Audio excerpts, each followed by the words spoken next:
Assalamualaikum murid-murid. Jumpa lagi untuk hari Isnin. Unit 11. Kita selamat di sini. Kemahiran minggu pertama ialah mendengar dan bertutur. Tajuk dia, ingatlah pesanan guru. Tajuk dia di sini, ingatlah pesanan guru. Kita baca apa yang cikgu ni cakap. Murid-murid, sebentar lagi waktu rehat. Kamu mesti beratur sebelum pergi ke kantin. Pesanan cikgu tu dia suruh beratur. Apa murid-murid jawab sekarang ni? Kita tengok, kita baca warna kuning tu. Baik cikgu, kami akan beratur sebelum pergi ke kantin. Biasalah cikgu kalau kat sekolah pun macam tu kan. Sebelum awak nak keluar rehat, kita mestilah beratur di luar kelas. Kemudian barulah jalan ke kantin.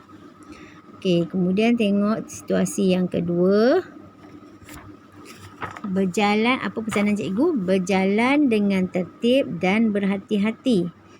Awasi tangga dan longkang. Murid-murid jawab apa tu? Ya cikgu, kami akan sentiasa berhati-hati. Kalau apa terjadi kalau kita tak ikut peraturan, tentulah akan terjadi kecederaan. Gambar yang ketiga, tengok pesanan cikgu tu lagi. Jangan berlari dan berebut-rebut. Jika terjatuh, kamu akan mendapat kecederaan. Jadi cikgu harap kamu sentiasa berwaspada. Itu pesanan cikgu tadi. Murid-murid akan jawab apa? Kami ingat akan pesanan cikgu. Baiklah cikgu. Ini situasi yang awak dah alami ya masa kat sekolah sebelum kita PKPD hari tu. Jadi memang suasana yang awak akan lalui macam ni lah. Cikgu mata pelajaran waktu rehat akan berpesan macam tu sentiasa. Masa nak beli makanan kena beratur. Masa nak masuk kelas pun kena beratur, jalan elok. Tak boleh berlari sebab takut berlaku kecederaan. Jadi itu pesanan cikgu. Harap kamu boleh lakukanlah ya. Kalau awak ingat pesanan itu, maksudnya kamu boleh melakukan dengan baik. Apa yang dipesan oleh guru. Yang pertama tu dia kata, awak kena beratur sebelum pergi kantin. Kemudian berhati-hati masa berjalan tu. Lihat tangga dan longkang. Sekolah kita memang ada banyak longkang dan tangga kan. Jadi kena memang berhati-hati. Tak boleh berlari kawasan yang tidak dibenarkan berlari.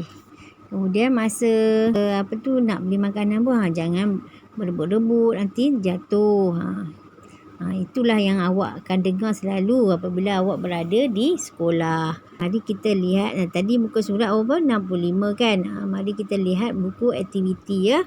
Sekarang kamu lihat buku aktiviti muka surat 71.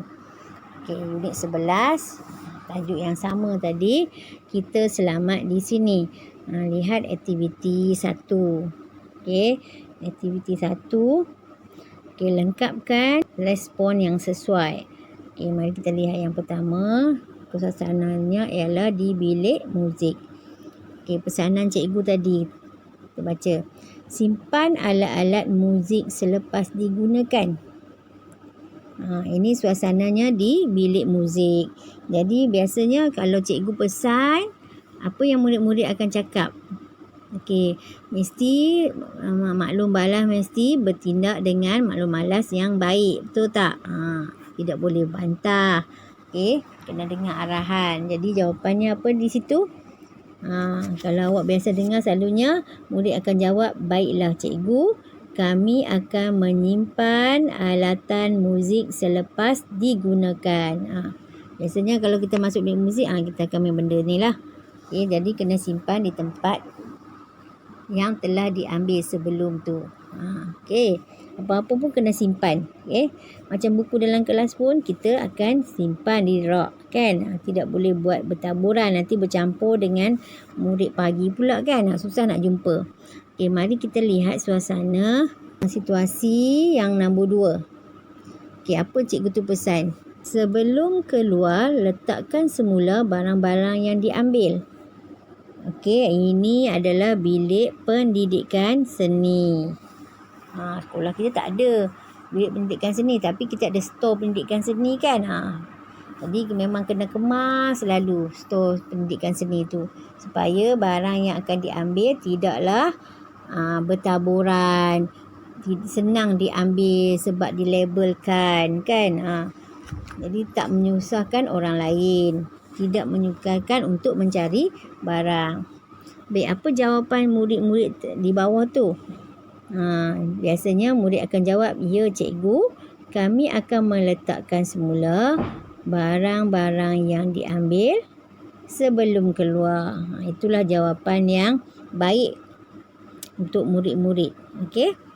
Baik, seterusnya lihat yang ketiga, situasi yang ketiga. Okey, cikgu ni cakap pula, letakkan buku di troli selepas dibaca.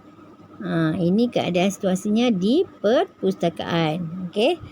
Apa murid-murid tu akan jawab?